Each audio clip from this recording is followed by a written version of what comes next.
It's a Thursday night, and you have stumbled upon the very beginning of the Mark and Macy show. So this is what this is all about.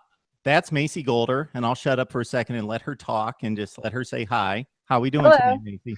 Good. How are you doing? I am doing great. So I'm Mark Rogers, and through a mutual friend, Macy and I connected a few weeks ago and decided to do a little show here. So we both love sports, and we kind of like to talk, and we will delve into a bunch of different things. So our aim here, at least starting this out, is to talk a lot of sports, but kind of the softer side of sports. So we might talk some hardcore nuts and bolts sports, but we definitely want to make fun of maybe a few people out there and have a little fun with it, and definitely want to mix things up and make this an interactive kind of show. So we need to hear from you as well. So that's again, Macy Golder. I'm Mark Rogers, Mark Rogers TV, and we're going to tell you a little bit about ourselves before we get started here. So, Macy, maybe we should start with you, because I think after people start to hear from you and then hear from me, they're going to be like, well, actually, it should probably be the Macy and Mark show. Might be a little bit better name for it. We brainstormed for hours trying to come up with a name for this show, and as you can tell, we got extremely creative with this, the Mark and Macy show. Yep. All right. So I am not your typical, I guess, quote unquote girl. I didn't know what makeup was until college when I had a roommate who's actually a supermodel. So she introduced me and said, hey, put some of this on, put down the video controllers and stop playing Madden. You might get somewhere. So I've always been a tomboy. I've always been so into sports. And when I was in 5th grade, I told my parents I'd be the first girl to play in the NFL. They got me a field goal from my backyard because I played years of soccer. So I thought, hey, why not? I can kick. So kick, kick, kick, kick, kick. Finally, you realize you're not going to make it in the NFL, especially as a girl. I mean, I have some height. I'm 5'8", but, I'm not quite kicking material. The Broncos need a quarterback. Yeah, I mean, I learned how to throw a spiral pretty young, but I don't know if I could take that challenge yet.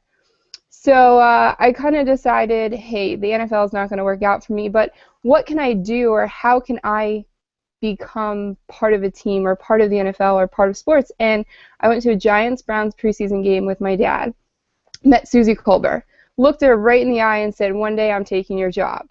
She looked at me and said, hey, that's great. Be ambitious, go and get it, but let me have my time.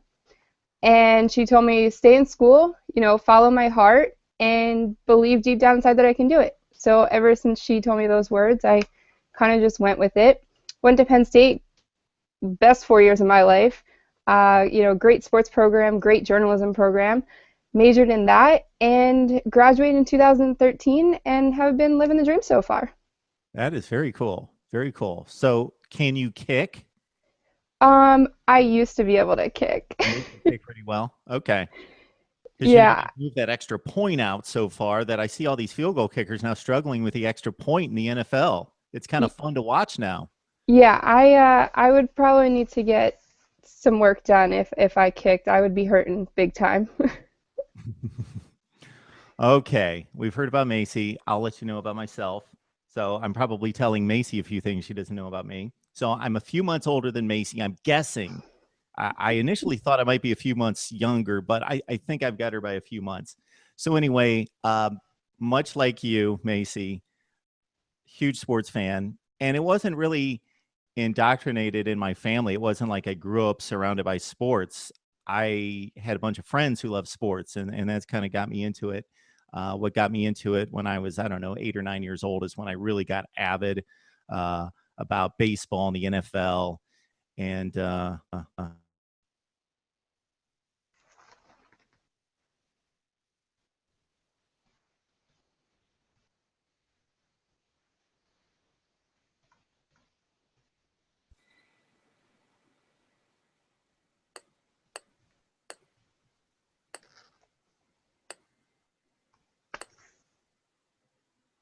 uh-oh, did we lose me for a minute? Yeah, we Am I, did, but we're back. am I back? I'm You're back. back. I'm a little fuzzy because my camera's not working. Yikes. It's all right. Okay, I'm going to keep going.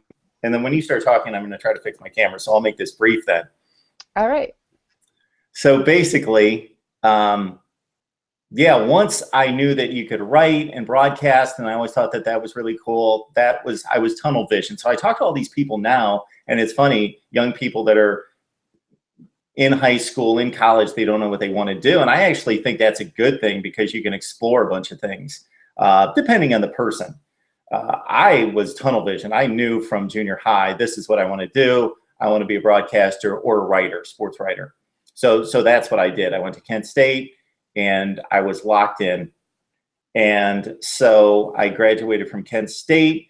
I took on my first TV job. I was a news anchor and reporter for a small station in Ohio. And what was kind of funny about that interview was I just wanted to work sports. I had no interest in news whatsoever. I hated news. And I was just making like cold calls, just knocking on general managers' doors saying, hey, this is who I am. I want a job. And I'm sitting down with the news director and the station manager, and they're letting me know. Well, they let me know too late that there was a news opening because we were talking all this sports. And then they asked me, what do you think about news? And I said, I hate news. I despise news. I'm a sports guy. And they said, well, we've got a news opening. And I thought, well, I just killed myself there.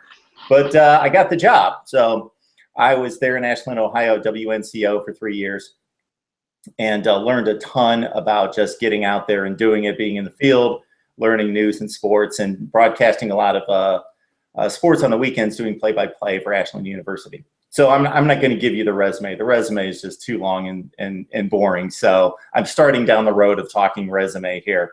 But I've been in Mississippi, worked at a CBS station down there as a sports director, covered the SEC. That was great.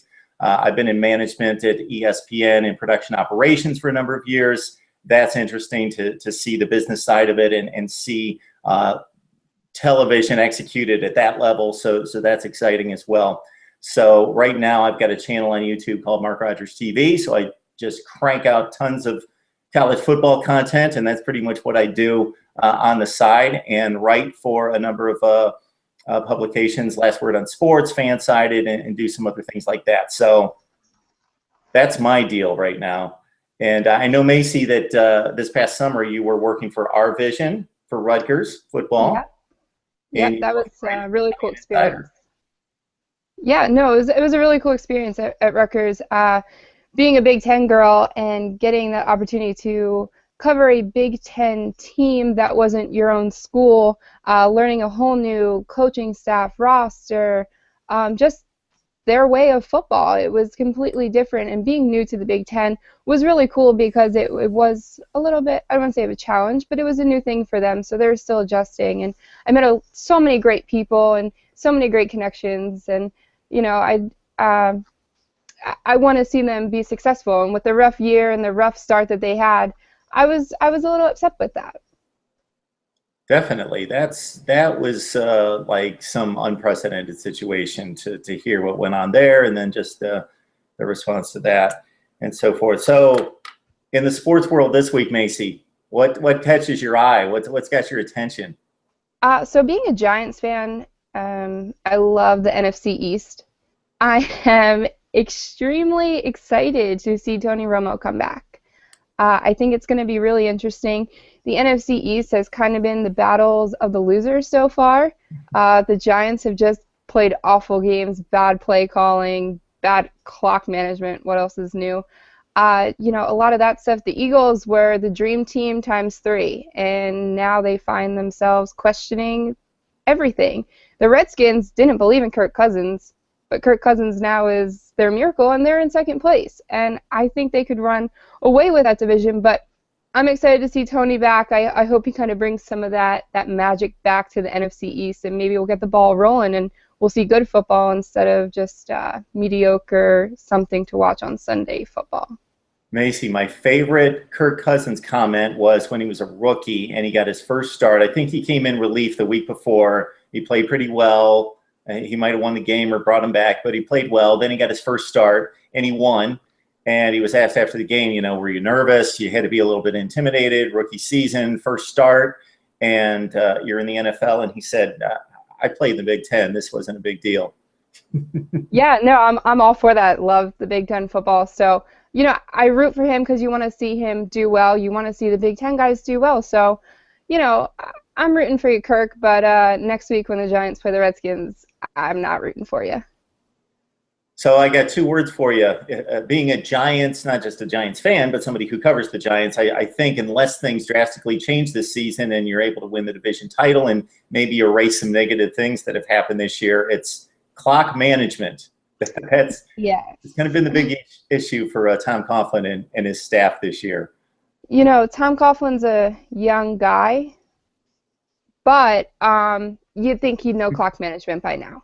It's really, really disappointing to see that come from a coach that is so experienced, has been through this many of times. You learn your lesson, okay, maybe it happens again, but now it's just unacceptable. And this team is not rookies. It's a lot of veteran players, and they should know better, along with the coaching staff. So I'm hoping we don't see it anymore this season because the Giants could really, really be holding on to first place, but right now, blink of an eye, it's gone for them. Was that a little knock on Tom Coughlin's age that I caught there? Yeah, he's the oldest coach. It's only fair, right? He's a healthy 75. He's a good guy. Tom Coughlin's a good guy. I just question as a fan some of his play calling and some of the things that he does. I think some of these coaches, they are great coaches when it comes to X's and O's, and they're great coaches when it comes to relating to players and building a program, building a system, the credibility, the whole deal. But they need somebody next to them that kind of understands the whole clock management situation. I think we saw that with Herman Edwards when he was in the NFL, that, man, that guy can fire up a team. He can really inspire some people, but clock management is a bit of a question, and in terms of game time decisions, a bit rough. Yeah. I'm guessing, Macy, that you also have your thoughts about what's a catch and what's not a catch. Yes, yes. That seems to be the thing all season long. It's not just the Giants. It seems to be every team, but the Giants got the curse this week with an Odell Beckham Jr. I'd say it's a catch. The week before, they were comparing it to Golden Tate. I would say not a catch. Do I want to blame the refs for the Giants losing this game? Partially. But I, again, blame Coughlin giving the Patriots the ball with 1:50 seconds on the clock. I still am having trouble with you wanting and liking that Tony Romo's back. So you just want teams to be at full strength. You want to see some good football. Yes, it's just the NFC East is a little boring right now when it used to be the top dog. So I'm hoping Tony comes back full swing, and maybe sometimes the NFC East fans love to hate on Tony Romo, and they want to see him fumble. They want to see him pull the typical Tony Romo stunt. So maybe we're rooting for that too. But I want to see good football.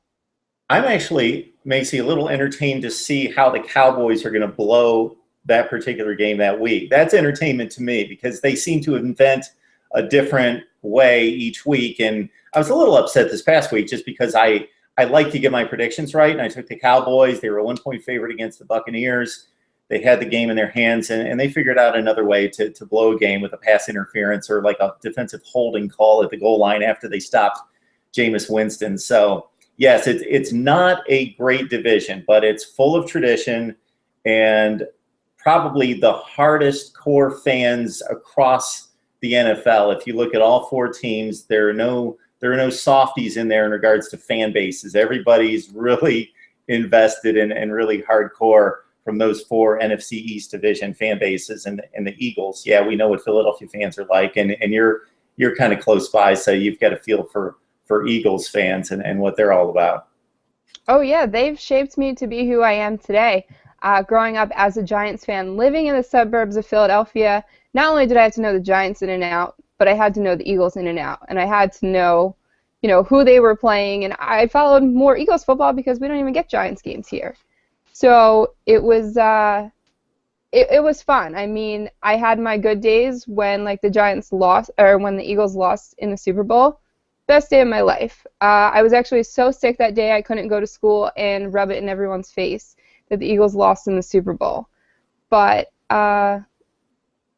they whipped me into shape, and I gave it right back. And if you wanted to give it back, you had to know what you're talking about. So that's what made me really, really get into football in like fifth or sixth grade.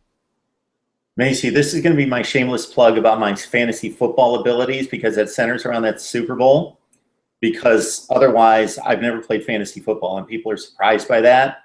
Like people ask me every so often for some kind of advice, and I tell them I've never played fantasy football, but I played an office pool the year of the Eagles-Patriots Super Bowl, the one you're talking about, right?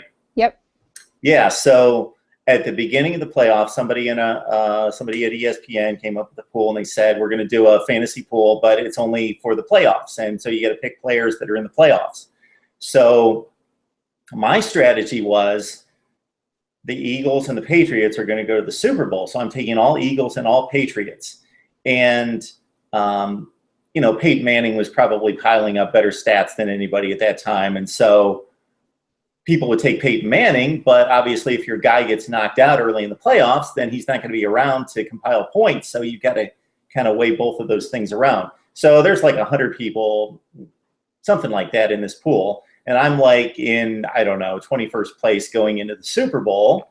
And somebody noticed when people were trying to look at the list and figure out who's going to win this thing, somebody noticed that I was like 21st, but I had all Eagles and all Patriots on my two little fantasy AFC, NFC teams. So, yeah, I made points every play of the Super Bowl and vaulted up to first. So that's my claim to fame with fantasy football. That's the only time I've ever played or done anything with fantasy football, and it worked out that one time. Did you have any points for Donovan McNabb puking on the field? Plus or negative? I think that might have been a bonus selection that I missed. Oh. Yeah. Yeah, that was a little rough. Donovan, the nerves got to him. And, yeah, I actually had my mom write on my excuse card because I was very serious about the Eagles in the Super Bowl. I did not want to see it happen. I made her write that Donovan gave me the stomach flu. Because that's the kind of kid I was, So I was so proud to hand that excuse card into my teacher a couple days after. I'm getting the feel here that there are a lot more Macy stories that have yet to be told about some rather odd instances about your sports fanaticism and maybe some other stuff. I don't know. We'll find out. Yeah, you definitely will. And you're a Mets fan. I am. I'm a diehard, and I'm not a new season Mets fan. A lot of Mets fans came out of closets this year and were like, "Hello, how are you?" No, I've been a Mets fan way, way back. My grandfather was a Brooklyn Dodgers fan. Once the Dodgers bumped out of town, my grandfather said any true Dodger fan would never be a Yankee fan, so he became a Mets fan. My dad was a Mets fan, and my dad said, if you want to live in this house, you're a Mets fan too. So I've been bleeding blue and orange since 1991. All right. Okay, so my one connection to the Mets was I remember the '86 Mets, and the whole deal with the '86 Mets, and they were great. So living in Ohio, you could watch the Braves, you could watch the Cubs, you could watch the Mets. If you wanted to see like a team play every day, they were the three teams with the superstation. So it was tough to resist Dwight Gooden and Darryl Strawberry, those guys. But actually, even before that, I kind of liked the Mets for some reason. They were like lovable losers before that, and then they got really good, really fast. And I was a Mets guy. They were kind of my second team for a little while there. I'm an Indians fan. I'm an Ohio guy, Indians fan here. So the one thing I will say is, for some reason, I've always been a Tom Glavine fan. So obviously he's not playing anymore, but Mets fans may not be real happy with Tom Glavine, and his last game on the mound for the Mets was trying to get to the playoffs, and he had like the worst game of his career. But so I don't know if that still hurts.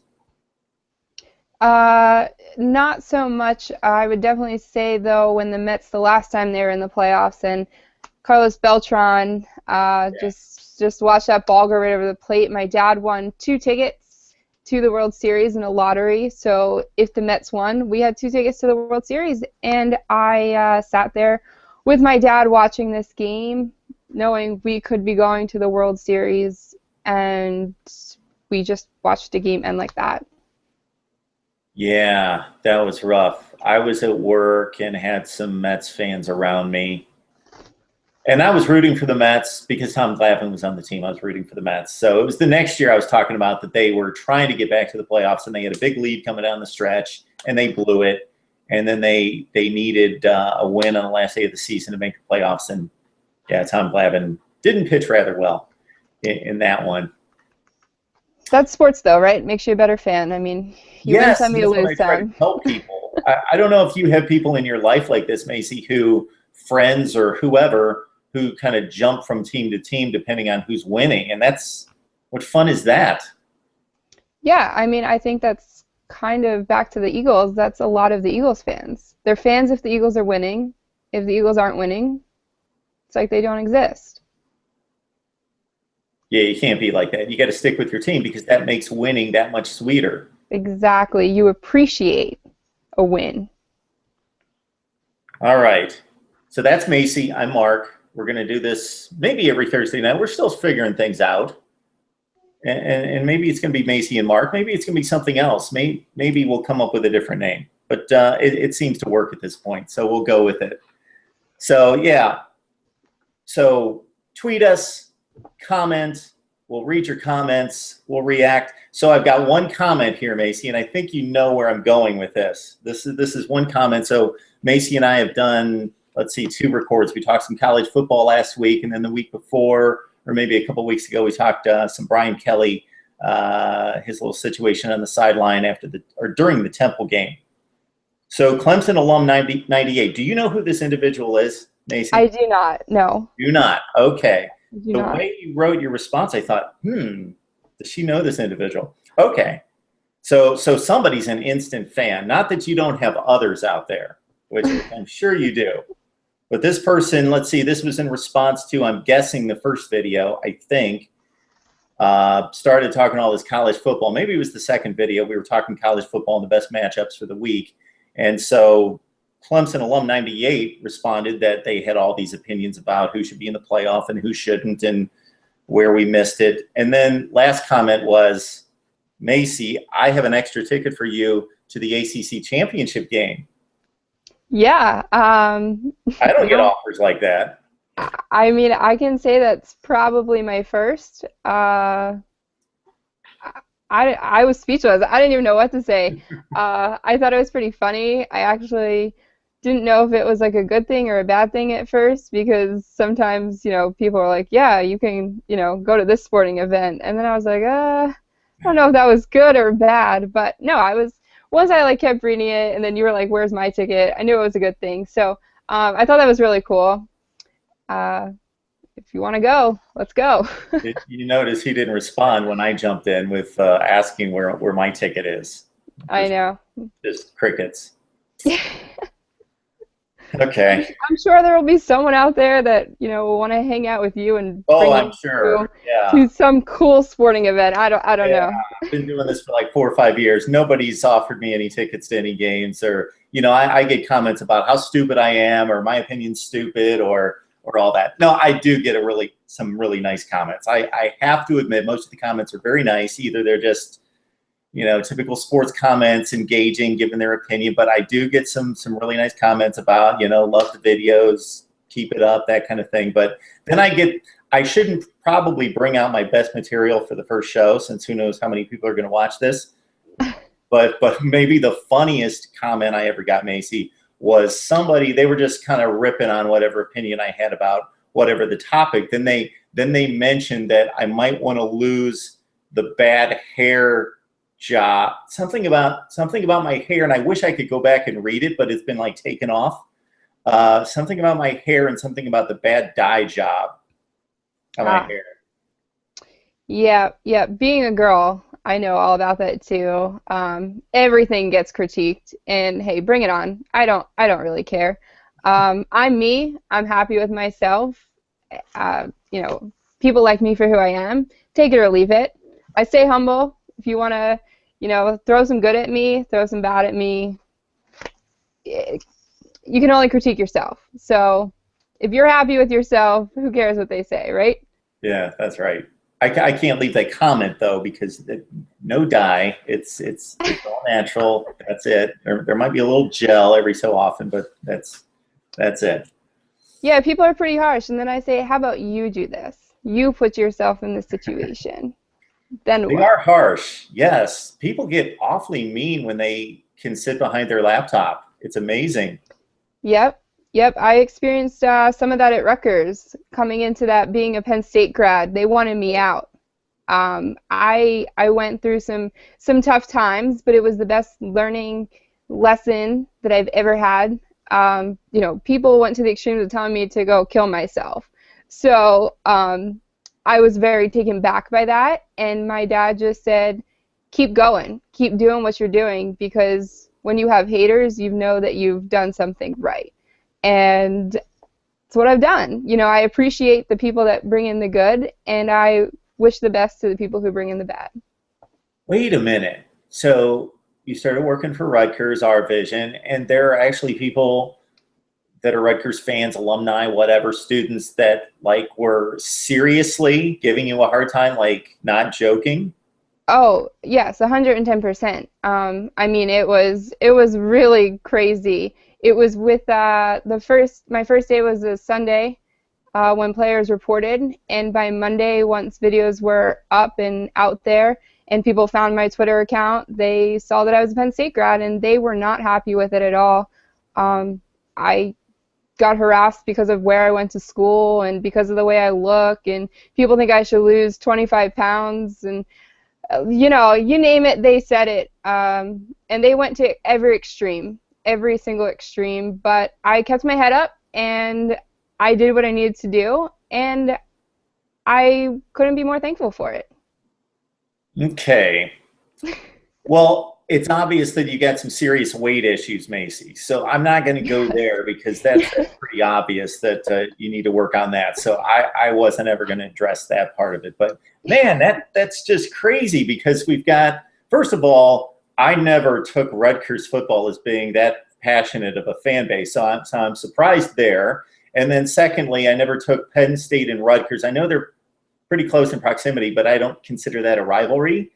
So it's one thing that if you're the Michigan girl going to report on Ohio State or something like that, I still don't get it. It's still mean. Yeah, you joke and you make fun of, but and then then thirdly, yeah, some people need to look up the backgrounds of some broadcasters and writers out there. Hint, hint, not everybody who writes for your team or broadcasts for your team went to your school.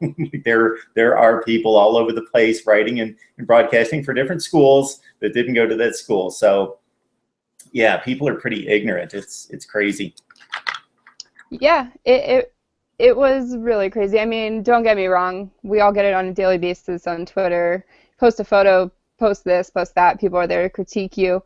But you can't let it bother you, and you just got to keep doing what you're doing and having fun with it. So, I mean, it was a cool experience. There were some days where I wanted to cry and never do this ever again, never talk about sports ever again. And then there's other days where I got to cover a Stanley Cup. And witnessing that, I said, hey, to all those people who put me down, where are you tonight? I've worked for this. So that's all I can say, let my work show my progression. And that's all I can do. Definitely. Well, Macy, some of the things you've said have given me reason to come up with a ton of questions to ask you in the future. So Perfect. Bring them on. No, good questions, because you got some good things to say about some interesting topics. Definitely about women in sports, women in sportscasting, the stuff that you have to deal with that maybe men don't or definitely don't. So there's some good topics there. So I think we'll put a wrap on this. What do you say? Yeah, absolutely. I think we got a lot out tonight. I think it was good. I do have to say this. The one thing I don't like this week in sports are the 0-12 Sixers. I'm not a Sixers fan, but being in the Philadelphia market, it's the only basketball I get, and it is painful to watch. So Sixers, please do it for the fans out there. Do it for the people that have to watch you on TV. Play some basketball. That's all I ask. Macy has made her plea for better basketball in Philadelphia, and that's a franchise that's been around forever. They have had some great teams and a great past, but it's been abysmal for a long time in Philadelphia. So I don't know what the issues are with the ownership, the front office, the head coaching, but it's obviously been in place there for a long time because it's been forever since the 76ers have been relevant. Yes. All right. So that's Macy Golder. I'm Mark Rogers of Mark Rogers TV, and this is our little show that we think we're going to do on Thursday night. So we will have it all over the place on YouTube at Mark Rogers TV. We'll tweet it out. We'll have it on Facebook. We'll have it out there for you each and every week. So please join us. Send us comments. Send us tweets.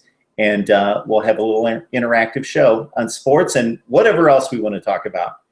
All right. Good stuff, Macy. It was great. So we'll see you soon. Sounds great. Week 1 is in the books.